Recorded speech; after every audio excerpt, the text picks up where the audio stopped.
Audio Jungle. Assalamualaikum warahmatullahi wabarakatuh. Bismillahirrahmanirrahim. Tabarakalladzi nazzala al-furqana ala 'abdihi liyakuna lil 'alamina nadhira. Allahumma shalli wa sallim wa barik ala sayyidina Maulana Muhammadin wa ala alihi wa sahbihi ajmain, amma ba'du.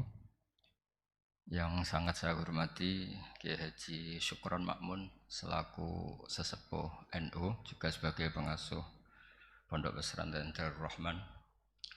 Yang saya hormati Rais Am NU Kiai Haji Miftahul Ahyar, Ketua Umum PBNU Kiai Haji Yahya Khalil Stakuf, Bapak Menteri Bappenas Bapak Haji Suharso Munarfa, dan beberapa habib semuanya yang rawuh yang saya hormati.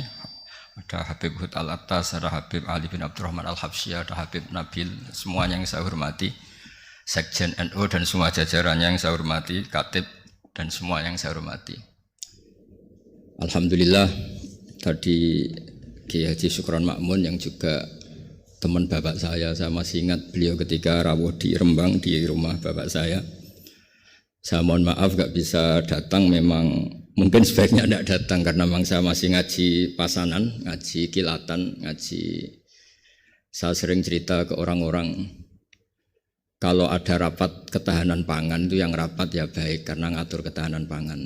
Tapi yang enggak rapat nanam padi itu juga baik karena itu yang real mempertahankan pangan.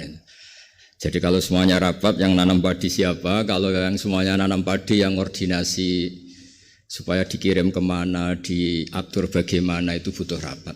Tapi real kebutuhan padi itu butuh penanam. Ini yang saya kagum dari pengurus PBNU. Jadi ada beberapa kiai itu yang enggak pati rapat di kantor seperti saya. Tapi saya ini selalu mengajarkan kitab risalahnya Basim Asy'ari tentang ahli sunnah wal jamaah. Sehingga anggap saja saya ini nanam padi tapi tidak ikut rapat ketahanan pangan. Dan itu harus dianggap lazim saja dalam perbedaan-perbedaan itu. Saya meneruskan cerita ilmu usul fikih yang diceritakan Gus Yahya, juga tadi diperjelas oleh Kiai Haji Syukron Makmun. Usul fikih itu satu disiplin ilmu yang penting sekali untuk menganalisis teks. Kenapa itu penting sekali? Karena beberapa teks itu jelas berbahasa Arab. Dan bahasa Arab itu ya umumnya bahasa, ada ruang dan waktu. Sehingga ada beberapa cerita termasuk yang disebut terkenal sekali oleh Sayyid Muhammad, Abu Ya Sayyid Muhammad bin Alawi Al-Maliki. Jika semua bid'ah itu jelek hanya karena Rasulullah tidak mengajarkan atau belum mengajarkan, maka cerita seperti ini enggak terjadi. Suatu saat itu ada sahabat, entah saking kangennya Allah entah gimana, ketika iktidal itu baca Rabbana lakal hamdu hamdan katsiran thayyiban mubarakan fi. Itu tidak lazim karena selama ini Nabi mengajarkan Rabbana lakal hamdu mil as-samawati wa mil al-ardi wa mil ma syi'ta min syai'in ba'du, atau yang terkenal dibaca Rafa Rabbana lakal hamdu mil as-samawati wa mil al-ardi wa mil ma syi'ta min syai'in ba'du. Lalu karena itu enggak lazim, setelah sholat Nabi tanya, ayyukumul qail, dari kalian semua ini yang melafadzkan kalimat itu siapa? Semuanya diam karena takut disalahkan Rasulullah SAW. Semuanya diam, tapi setelah akhirnya Nabi ngendikan, fa inni ra'aitu isnataya asyara malakan yabtadirunaha ayyuhum yaktubu awwalu. Saat tadi melihat 12 malaikat, mereka berebut sekali untuk mencatat kalimat itu. Kalimat itu begitu indah sehingga 12 malaikat tadi berebut ingin mencatat. Terus pemuda tadi atau orang tadi bilang, ha anada ya Rasulullah, tadi yang lafadzkan itu saya. Itu tidak ada sabqut ta'lim, tidak ada pengajaran dahulu dari Rasulullah SAW, tapi itu direspon oleh malaikat dan tentu disetujui oleh Rasulullah SAW. Maka ini satu kepastian bahwa tidak semua bid'ah, tidak semua hal yang baru itu dolalah atau sayyi'ah. Begitu juga ada sahabat, dan ini yang ditiru NU seluruh Indonesia. Itu kalau ngimami itu, padahal ini didelegasikan di satu perkampungan oleh Rasulullah. Kalau ngimami itu kulhu terus, selalu baca kulhu wallahu ahad itu. Akhirnya dikomplain sama makmumnya karena ya kok kulhu terus gitu, kan tidak keren. Apalagi trennya sekarang nyari imam itu kan hafid. Ketika dilaporkan Rasulullah bahwa yang kau tugaskan ini ya Rasulullah selalu baca kulhu. Tapi Rasulullah itu karena orang bijak mengkonfirmasi dulu, kenapa Anda baca kulhu terus? Kata orang tadi li'annaha sifatur rahman. Artinya ayat-ayat dalam kulhu itu sifat Allah. Maka saya suka. Di situ tidak ada hadun nafsi, tidak ada ayat yang menguntungkan kita, semuanya tentang Allah. Biasanya kita sebagai muslim kebanyakan kan selalu memanfaatkan sifat Allah gitu. Jadi enggak rela lah kalau Allah nganggur itu. Misalnya kita bilang innallaha ala kulli syai'in qadir, ya kalau engkau qadir ya jadikan saya bupati, wakil presiden atau gubernur gitu. Kalau Allah mujib ya kabulkan saya ingin jadi orang kaya. Kan Allah itu enggak boleh lah, sifatnya nganggur itu enggak boleh. Mesti perasaan manusia itu gitu. Nah, di kulhu itu tidak ada itu semua, hanya nerangkan sifat Allah Ta'ala yang nafsaniyah, yang tentang Allah. Apa jawabannya Nabi? Kata Nabi, barusan malaikat Jibril datang ke saya memberitahu bahwa Allah mencintai kamu karena kamu mencintai surat Ikhlas, surat Kulhu. Itu artinya apa? Juga tidak ada sabkut taklim. Bahkan terkonfirmasi dulu. Nabi mengiyakan setelah tanya. Nyatanya itu dibenarkan. Jadi ada sekian bukti bahwa ubudiyah atau ibadah atau perilaku sosial yang tidak ada sabkut taklim, tapi kemudian Nabi membenarkan. Cerita ketiga, saya ini keluar dari yang saya bayangkan itu kan ya cerita-cerita nuzulul Quran, tapi sebagai adaban sama Kiai Haji Syukron Makmun yang cerita usul fikih saya teruskan. Memang tadi Gus Yahya juga cerita sanad.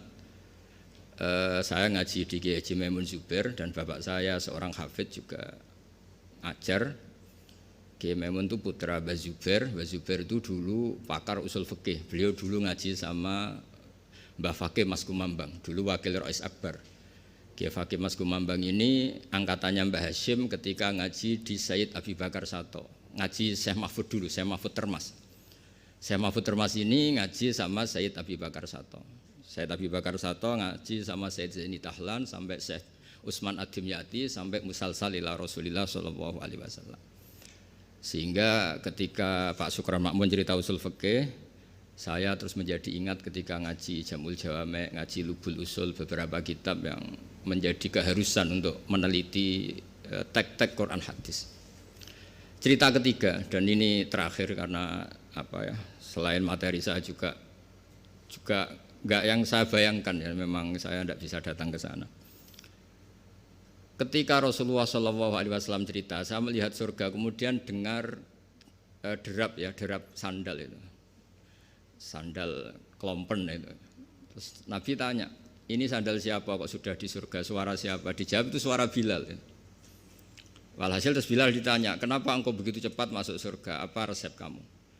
Saya tidak pernah wudhu kecuali setelah itu saya sholat. Akhirnya jadilah syariat sunat rokatail wudhu. Ada sholat sunat disebut sunat rokatail wudhu. Dan lagi-lagi dibenarkan oleh Rasulullah SAW. Sehingga cerita-cerita seperti ini mengilhami semua kreasi-kreasi ibadah yang tidak mahdhah dan tidak merubah pakem dari kaidah yang disebut Rasulullah SAW. Maka itu disebut bid'ah hasanah. Dari segi baru bisa disebut baru, tapi dari segi sesuai al-qawaid al-muqarrarah tetap disebut itu hasanah. Sehingga Islam ini ittasa'afakuh, Islam ini cakrawalanya luas sekali. Sebab itu ketika Rasulullah SAW intaqala ila rafiqil a'la, ya, bahasa halusnya wafat itu intaqala ila rafiqil a'la. Ada khilafah yang dipilih konsensus, yaitu Abu Bakar As-Siddiq. Ada khilafah yang ditunjuk, yaitu Umar bin Khattab. Ada khilafah yang ditentukan ahli syura, yaitu Utsman bin Affan. Ada khilafah yang dipilih lagi oleh syura, yaitu Sayyidina Ali karramallahu wajhah. Dan semuanya itu juga akhirnya ijtihad, dan ijtihad itu sangat luas di ranah usul fikih. Saya beri contoh misalnya dulu sahabat begitu mencintai Madinah karena itu Madinatu Rasulillah sallallahu alaihi wasallam. Muhajiru Rasulillah, tempat hijrahnya Rasulullah. Tapi Sayyidina Ali itu akhirnya pindah di Irak, di Kufah. Karena beliau ingin nasrul ilm. Jadilah Kufah melahirkan Baghdad yang menjadi Qubbatul Islam. Di situ lahir ulama-ulama top termasuk Sultanul Ulama Syekh Abdul Qadir Jilani. Imam Syafi'i pernah hidup di Baghdad. Semua ulama besar pernah hidup di Kufah, di Basra, di Baghdad. Sehingga di Kufah zaman itu jadi markazul ilm. Di Basra juga sama jadi markazul ilm. Lahirlah Hasan Basri, lahirlah ulama-ulama top. Karena barokahnya nasrul ilmi yang digerakkan Sayyidina Ali karramallahu wajhah. Tapi banyak juga orang yang enggak ingin Madinah itu kosong. lahirlah Imam Malik yang nggak pernah meninggalkan Madinah. Nah, sisi pandang yang berbeda ini ya karena barokahnya usul fikih, ada illatul hukmi, ada alasan kenapa hukum ini terbentuk. Sehingga barokahnya pemikiran-pemikiran itu kita tidak pernah kering, nggak punya pakar-pakar usul fikih. Yang saya tahu misalnya Mbah Zubair punya murid Kiai Haji Sal Mahfud yang ngarang kitab Thariqatul Fusul, itu juga berkat beliau ngaji sama Mbah Zubair, zaman itu ngaji Jamul Jame, ngaji Lubul Usul. Akhirnya setelah Mbah Zubair mewakili Mbah Fakih Mas Kumambang, mewakili Mbah Mahfud Termas, kemudian mewakili Sayyid Abi Bakar Sato, juga mewakili dari abahnya namanya Mahfud bin Abdullah bin Abdul Manan. Ki Abdul Manan ini yang orang pertama Indonesia yang di Al-Azhar di Mesir, sehingga di kedutaan Mesir orang Jawa pertama alim alama yang di sana namanya Syekh Abdul Manan. Itu ngaji sama Sohibul Ithaf yang punya Syarah Ihya, namanya Ithafus Sadatil Muttaqin, Ithafus Sadat Al-Muttaqin. Itu kitab yang luar biasa karena Ihya dikarang 600 tahun yang lalu, itu tidak ada yang berani mensarai. Dikarang oleh Hujjatul Islam, kitab legenda. Itu yang menyarai pertama adalah Said Murtado Az-Zabidi, gurunya Kiai Abdul Manan. Kiai Abdul Manan itu mbahnya Syekh Mahfud. Jadi Kiai Abdul Manan punya putra Kiai Abdullah, punya putra Kiai Mahfud. Kiai Mahfud ini punya putra namanya Muhammad. Nah, Gus Muhammad ini yang mulai hidup lagi di Indonesia, di Betengan Demak. Lalu Syekh Ithaf ini, Sayyid Zabidi ini nganalisis ilmu itu luar biasa. Ini yang al-ilmu bidiroyah. Di luar riwayat itu ada al-ilmu bidiroyah. Kita tahu tadi dawuh Pak Sukron, kita madaih, kita maulid, dan maulid itu luar biasa. Di situ ada sejarah Rasulullah, ada sholawatan, ada semuanya. Dan ketika kita pakai ilmu diroyah, kualitas sholawat ini luar biasa, bukan sekedar biasa, luar biasa. Hadhihi kalimatul mahabbah, ini kalimat mahabbah yang menjadikan kita tidak akan kecelakaan kayak yang dialami umat Isa alaihissalam. Yaitu Rasulullah SAW ini jadi nabi setelah Nabi Isa alaihissalam, di mana orang yang senang sekali sampai memposisikan di atas kapasitas sebenarnya, sampai menuhankan. Yang benci juga benci sekali sampai menuduh yang macam-macam. Akhirnya apa? Umatnya Nabi ini dikelola oleh kalimat sholawat. Yaitu umatnya Nabi itu begitu mencintai Nabinya, sangat-sangat mencintai, tapi tidak pernah sampai menuhankan. Itu apa? Yaitu kalimat sholawat, kata Sayyid Zabidi. Allahumma sholli ala habibika abdika rasulika Muhammad. Kita minta Allah sebagai pemberi. Rasulullah apapun hebatnya, beliau adalah seorang hamba kekasihnya sebagai penerima. Maka kata Sayyid Zabidi, wa Muhammadun Rasulullah wa injalla qadruh muhtajun ila rahmatihi subhanahu wa ta'ala. Apapun hebatnya Rasulullah SAW, beliau tetap seorang hamba yang butuh rahmatnya Allah Ta'ala. Sehingga hadil kalimah ini kalimah yang memantapkan umat Islam tetap memposisikan la ilaha illallah sebagai Tuhan, Muhammad Rasulullah sebagai yang paling dikasih Tuhan, yaitu dikasih Allah Subhanahu wa taala. Sehingga kalimat sholawat ini berkat analisis diroyahnya Sayyid Zabidi menjadi kalimah yang luar biasa. Bukan sekedar kalimah mahabbah, bukan sekedar kalimah yang menjadikan kita berhak dapat syafaatnya, juga kalimat yang memantapkan tauhidnya umat Islam, yaitu la ilaha illallah Muhammadur Rasulullah, yaitu Allah sebagai al-mu'ti, sebagai pemberi, Nabi sebagai penerima. Jadi Allah tetap sebagai Tuhan yang memberi rahmat, memberi sholawat, memberi askat tahiyat, memberikan anmal barokat, makanya semua yang terbaik diberikan sama kekasihnya terbaik, yaitu Rasulullah SAW. Disebut hadis sholawat itu syihotul mahabbah, juga syihotul tauhid, juga syighot yang menjadikan kita tidak akan mengalami kayak yang dialami oleh umatnya Nabi Isa alaihissalam. Jadi sanad-sanad ini penting. Ya seperti Gus Yahya ini saya tahu beliau putra Kiai Khalil, juga teman bapak saya, cucu dari Kiai Bisri. Kiai Bisri itu menantu Kiai Khalil Harun yang dulu gurunya Kiai Makhrus Lirboyo. Mbah Khalil Harun ini dulu ngaji sama kakaknya namanya Mbah Umar Harun. Terus sama-sama di Mekah menangi namanya Sayyid Umar Sato, kakaknya Sayyid Abi Bakar Sato Sohibul I'anah. Ya kemudian sanad berlanjut ke Sayyid Zaini Dahlan sampai ila Rasulullah SAW. Jadi saya senang sekali tadi ketua PBNU kok ngaji lagi, senang saya dalil-dalil inna hadal ilma dinun fangzuru aman ta'khuduna dinakum, senang sekali. Ya saya hafal lah, wong ya saya ini kan kata orang banyak pantas-pantasnya ya hafal, karena saya ini kiai tukang ngaji gitu. Jadi ya pantas ya hafal. Yang jarang ngaji aja hafal, masa yang sering ngaji udah hafal. Jadi pantas-pantasnya itu hafal. Tapi memang harus hafal ya, semua tokoh-tokoh NU harus hafal bahwa inna hadzal ilma dinun fangduru amman ta'khuduna dinakum. Ilmu itu agama, kamu lihat kamu ngambil dari mana.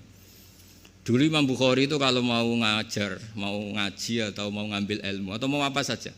Karena ngajar juga harus memberikan pada yang kompeten, mengambil ilmu juga harus ngambil dari yang kompeten. Itu dulu cerita semestinya itu khimar, tapi di Jawa diganti ayam, tidak tahu saya. Pergantian itu karena orang Jawa lebih gampang. Diganti ayam cerita di Jawa, sebenarnya itu khimar. Khimar dipanggil sama syekh, ya entah pakai rumput atau apa, terus datang khimar itu. Setelah datang dipegang, ya. Terus kata Imam Bukhari, ini bohong pada khimar, ini enggak berhak jadi guru saya, ini bohong sama hewan, berarti enggak sikoh. Terus orang Jawa mencontohkan ayam. Ayam dikurkuri, dirayu pakai jagung, terus datang dipegang. Itu sudah menggugurkan kredibilitas seorang rawi karena bohong sama hewan. Apalagi bohong sama manusia, apalagi bohong sama seluruh rakyat Indonesia, itu nggak akan jadi gurunya Imam Bukhari. Ya tapi alhamdulillah kita akan tidak ingin jadi gurunya Imam Bukhari, jadi ya sudah tidak perlu sikoh yang dengan standar seperti itu. Tapi apapun itu saya terima kasih terutama pada guru kita bersama Kiai Syukron Makmun yang cerita panjang lebar NU mulai lahirnya dan seterusnya, sama Gus Yahya semuanya lah, sama beberapa menteri semuanya. Terima kasih, mohon maaf. Assalamualaikum warahmatullahi wabarakatuh.